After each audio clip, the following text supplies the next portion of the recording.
my name is Sal, and this happened to my friends and me when we were 13 years old. Our school was really big because it was a preschool, primary and secondary school, and university all in one. Behind it was a hospital that hadn't been touched in years. It was always very strange to me since our teachers would avoid answering any questions related to the hospital. One day we had a half day and my friends, Aya, Zoe, Vincent, and I decided to check out the hospital. We were hyped and excited to get up close to it, but Vincent was hesitant. We figured it was normal since he was a bit of a rule-following nerd. We later realized that it was because of something far worse. When we got to the entrance of the hospital, Vincent started trying to flake, saying that we should go back, but we told him to calm down and that everything would be fine. We started searching the first floor, and it was pretty normal. All there was in the rooms were hospital beds, medical supplies, and surgery tables. During our whole search for the first floor, Vincent was screaming at every little sound and creak of the floor, and it was kind of annoying, but we just ignored it, hoping he would stop. When we reached the second floor, a shiver ran down my spine. The atmosphere was unnerving, and since the sun had set when we were on the first floor, it was now very dark. I was glad that the second floor had fewer rooms so we could get out of there. But what was strange to me, though, was Vincent. He went from screaming bloody murder at every little thing to going completely silent. I noticed it, but I didn't think too hard about it. We searched all of the rooms and then got the heck out of there as fast as we could. But as we were walking to the bus stop, Vincent passed out and he started foaming at the mouth. We were panicking and shaking him, but luckily one of our teachers was nearby and called an ambulance. We all met up again in the hospital waiting room, where he was taken when we finally were able to see Vincent. He was doing okay and looked more chipper than before. But that's when the teacher told us what happened and my heart dropped. Apparently the land our school is built on used to be a cemetery for the unfortunate patients at the hospital who couldn't be saved. And in 1978, people in the hospital suddenly started reporting unexplained phenomena like flickering lights, staff getting random bruises, or even worse injuries all over their bodies.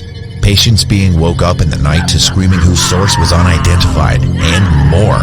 The breaking point was the day the otherwise healthy head surgeon of the hospital, John Kenzie, collapsed, foaming at the mouth, and died.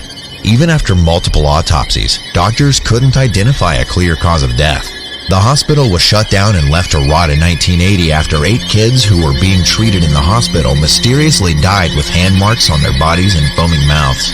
Vincent went on to tell us that he felt like someone was grabbing him when we stood in front of the hospital, and that he blacked out when we reached the second floor. As he was saying this, my mind could only think of one thing. If he was unconscious by the time we reached the second floor, then who was controlling his body?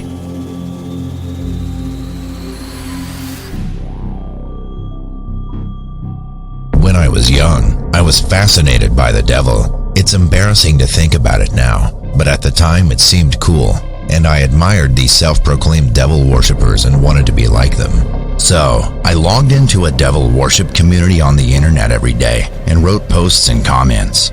Then one day, while I was sleeping, I started coughing and felt like hot smoke was filling the room. When I opened my eyes in surprise, something was burning in front of me. It was a being. He was so tall that his head reached the ceiling. His body had many horns, and his mouth was so big that he could swallow me. The heat was so intense that my vision was blurred and I couldn't see clearly. He wrapped his huge hands around my body. His hands were so hot that I could vividly feel the pain of every cell in my body burning. It wasn't a dream. He said to me with a smile, "I came here because you wanted to see me." I screamed, and he stroked my head. Every time his hand touched my head, it burned and smoke appeared, and it felt like my brain was melting from the extremely high temperatures. He said, "We welcome you. Be a part of evil. Then you will realize that darkness is more beautiful than light." He opened his arms and hugged me. Then a great happiness surged within me, and the desire to worship evil arose in my heart, and I felt terrible pain and pleasure burning through my whole body at the same time. Then I opened my eyes. When I woke up, it was 5 a.m. My entire body had turned red, and it was hot as if lava was flowing inside my body. I ran to the church, even though I didn't usually go to church. When the pastor listened to me, he spoke quietly. "It seems like the devil wants you." He prayed for me. Although my mind seemed to calm down, I still could not escape the clutches of evil. That night, when I opened the door of my bedroom, there was a different place there. It was an endless red world covered in lava. The air was so hot and toxic that it was difficult for me to breathe. I heard the screams of countless people, and huge demons were running towards me with huge maces. They started swinging their maces at me, and I fought back, but when I hit them, they actually enjoyed it. In front of them, I felt like a little puppy. At that time, I remembered the prayer the pastor had taught me, and I started reciting it. As I said the words, cracks appeared in the demons' bodies, and light leaked through them. They screamed in agony. Their screams were as loud as 100 lions roaring at the same time. As I continued to recite the prayer, the monsters' bodies crumbled and turned into black ash. After some time, I woke up. I posted about my experience in the devil worship community, and people were amazed that I had actually met demons. People left comments saying they too wanted to meet the devil and asked me to tell them how. I was so appalled that I immediately left the community. From that day on, I hung a large cross in my house and recited a prayer every day before going to bed. I no longer read, listened to, or looked at anything related to the devil. From that day on, the demons no longer appeared in front of me. But even now, sometimes hot smoke and ash blow in my room. Whenever that happens, I recite a prayer and the smoke gradually disappears. However, I can still smell them now. That creepy, strong smell of burnt smoke and toxic gases. I know they are around me even now, and I'm afraid they'll follow me forever.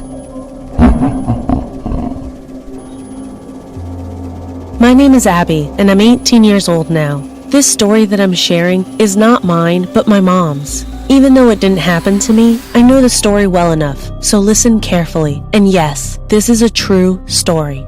Back in 2005, my family lived in a very friendly village, where all the neighbors were very kind. It was very peaceful, and since it's in Malaysia, there are a lot of cultures and races around our neighborhood. My grandma once told my parents to hang a clove of garlic on their front door whenever my mom got pregnant to ward off evil spirits from entering the house. And they did what she said when my mom was pregnant with my older brothers. But it's important to note that she never tells them exactly what might happen if they don't hang the garlic. Eventually, my grandma passed away in 2003 because of a lung disease. Time passed, and after 2 years, my mom was pregnant with me. One night, when my mom was 7 to 8 months pregnant, they went to the clinic to do some checkups on me and left my brothers with my maid. Let's call her Siti. Siti had been my family's maid since my grandma passed away. She came here from Indonesia and worked with my family as a maid. She's very knowledgeable. She took care of my brothers and soon became closer to them. My parents got home late and found both my brothers sleeping, so they went to bed early because they were both tired from the clinic. In the middle of the night, my mom suddenly woke up and was covered in sweat. Clueless, she tried to move, but for some reason, she couldn't move her body. She said it was like having sleep paralysis. She couldn't open her mouth, but she could move her right arm. She was too scared to open her eyes, but she felt something moving between her legs, as if someone was walking towards her, but gently. She slowly opened her eyes and saw Krasu in Malay. We call it Penanggal, the mythical creature. It manifests itself as a woman, usually young and beautiful, with her internal organs hanging down from the neck, trailing below the head. The creature drinks blood and eats fetuses from the wombs of pregnant women. Since my mom got injured while she was pregnant with me, she lost a lot of blood, and the creature could smell it from a very far distance. Panicked, my mom cried and tried to wake my dad, but there was no response. She shook my father a lot, but still, he didn't wake up. At that time, she was just praying to God to save my life, as well as hers. The creature came close, but stopped when she reached my mom's pelvis. My mom shut her eyes tightly, still praying to God with all her will.